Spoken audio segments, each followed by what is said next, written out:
Right now on Denver 7 News at 8 o'clock on Local 3, the big change to Colorado's plan to fight a rise in fentanyl deaths. Plus, and if I'm having trouble getting it, heaven only knows. Denver 7 is getting answers for unemployed Coloradans who have had to wait weeks for their checks. They've been unfailingly polite, but they just aren't getting it done. And, that's frustrating. Education Board is about to decide the fate of a troubled school district, so we wanted to know how hard it will be to turn things around. The restorative approach is based on relationships. And not about just hitting the books. It is a big day for the families in the Adams 14 district. Thanks for joining us. I'm Brian Sanders. And I'm Nicole Brady. We can take a live look now from our mile-high camera. And let's see, is the camera shaking? No. Okay, No. well, the wind, unfortunately, is going to be sticking around for a while, Lisa. Yeah, not shaky yet. Yeah, by midday, we're likely going to see more shaky cameras and a little more snow for the mountains, too. Here's a live look there in Vail Village. And at this point, we're looking at some fairly dry conditions, but there will be at least a couple more inches of snow in the mountains here between today and tomorrow. Our wake-up forecast here in town is a warmer one. Right now we're in the 20s and 30s, but we're going to be in the low 50s here by lunch. Closer to 60 this afternoon. We'll hit a high of about 58 to near 60 in Denver. Fort Collins and Greeley will be in the upper 50s. Warmer again to the southeast, closer to 70 near Pueblo and La Junta. Now, the mountains will pick up a little more snow. It's going to stay dry, though, here across the plains, unfortunately, so fire danger is once again high. We're likely going to see these fire weather warnings in place tomorrow, too. Gusty on Friday. I'll show you how things are going to calm down, though, for the weekend coming up. Finally calming down with some of the nerves of the folks that are out on Eastern Plains on the westbound side of I-70. We've had I-70 closed down at Watkins for some time because of a crash that happened early this morning with a semi. Take a look at I-70 out there.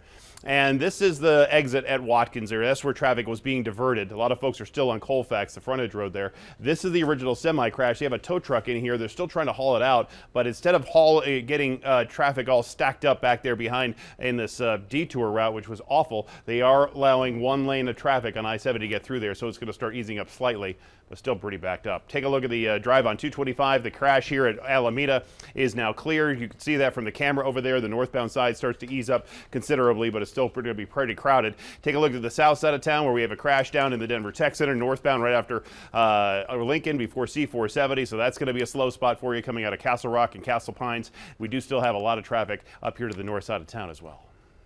A bill to tackle the growing fentanyl crisis is moving forward in our state capital, but not without some changes, and it all deals with amounts of fentanyl. Take a look here. All it takes to kill someone is this tiny amount of fentanyl. We circled the size of that compared to a penny. It's just 2 milligrams. But the amounts lawmakers are discussing with this bill are thousands times more than this. Denver 7's Veronica Acosta explains what's changed.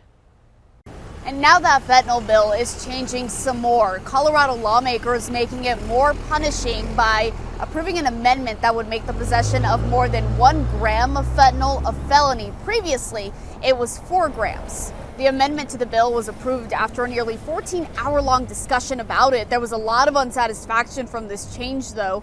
Addiction experts, doctors, advocates for racial justice in the legal system, and others, they were very much against the change. Many said they don't want to go back to incarcerating people with drug problems. Meantime, some police officers and district attorneys were very much on the opposite side, arguing that any possession of fentanyl should be a felony.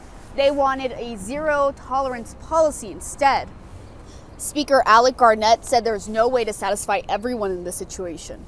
It's important to realize this is no silver bullet. The possession issue is not going to solve the fentanyl crisis. The other key components of this bill are going to go a long way to helping get those drug dealers off the street and the resources into the hands of law enforcement and harm reduction experts to help save lives. And there were 3 other amendments made to the bill, changes that are likely to continue as it makes its way through the legislature. In downtown Denver, I'm Veronica Acosta, Denver 7. Thank you, Veronica. More than 4,000 people in Denver have been waiting on their orders of free Naloxone for weeks now. Well, the city says it finally has the medication and it is ready to ship it. A combination of a surge in demand and distribution issues from suppliers led to the backlog. The city health department says it saw around 4,500 orders from February and March alone, compared with just 500 in the 5 months prior. So folks will start receiving their things. We're really excited about that. We are so thrilled that everyone wants to carry Narcan and learn how to check their drugs and make sure that people in their communities are safe. So if you live in Denver and would like to carry naloxone, we have a link to the city's request form through thedenverchannel.com. We do have an update to breaking news we brought you yesterday morning. A Wheat Ridge police officer is recovering from surgery after he was stabbed multiple times. Officer Alan Fisher has been with the department for nearly 20 years. He was responding to the report of a suspicious U-Haul at the Prospect RV park when a man inside the truck stabbed him. Another officer was able to take the suspect into custody and provide medical care until paramedics arrived. The 29-year-old suspect now faces charges of attempted murder and first-degree assault. The State Board of Education will discuss the future of the Adams 14 school district today. The district is presenting a plan for improvement. If the board rejects the plan, the district could be forced to reorganize, or Adams City High School could even be forced to close. Adams 14 has been struggling for more than a decade. It received the state's 2 lowest performance ratings every year since 2010. 2 out of 10 students read at grade level, and only 1 in 10 students is where they should be in math. Also, the district's 4-year graduation rate has stayed well below the state average. Turning around a low-performing school can be difficult work. It takes commitment and creativity. But it can be done. Between 2016 and 2019, Eagleton Elementary in Denver went from poor performance ratings to meeting state standards. Denver 7's Jessica Crawford visited the school to look at how they did it. That's right, and they say that not everything was about academics. They tell me that restorative justice and environment really played a role here. Bienvenidos a las familias de Eagleton. Welcoming students to Denver's Eagleton Elementary for learning and fun. I played with my friends and studied a lot. Gael Galvan is a 3rd grader at the Title I school.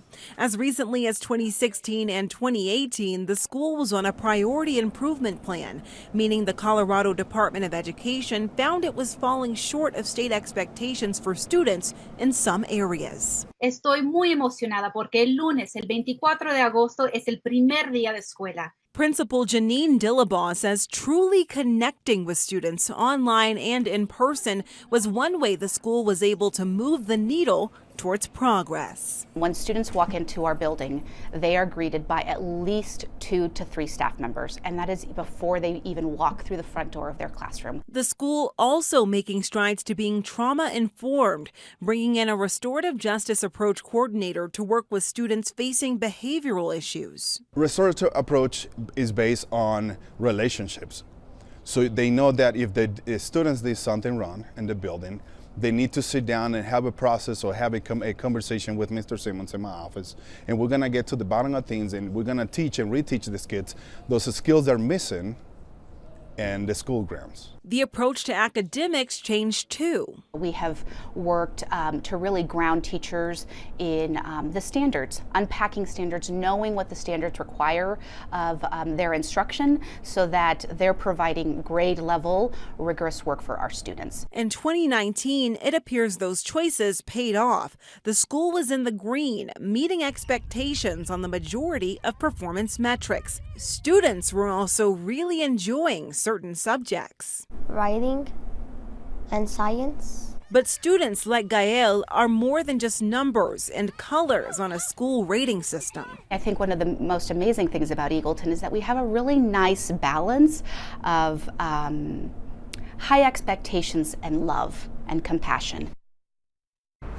In Colorado, school students are taking some of their state assessments throughout this month, and schools like Eagleton are really hoping to keep their strong performances going. This comes after these performance ratings have been paused for 2 years due to the pandemic. Live in Denver, I'm Jessica Crawford, Denver 7. Thank you, Jessica. Some Coloradans on unemployment have had to wait weeks, even months for their checks. What the state is blaming for the backlog. Also, we'll all soon carry a little piece of Colorado in our wallets. Meet the man who took this photo for our new driver's licenses.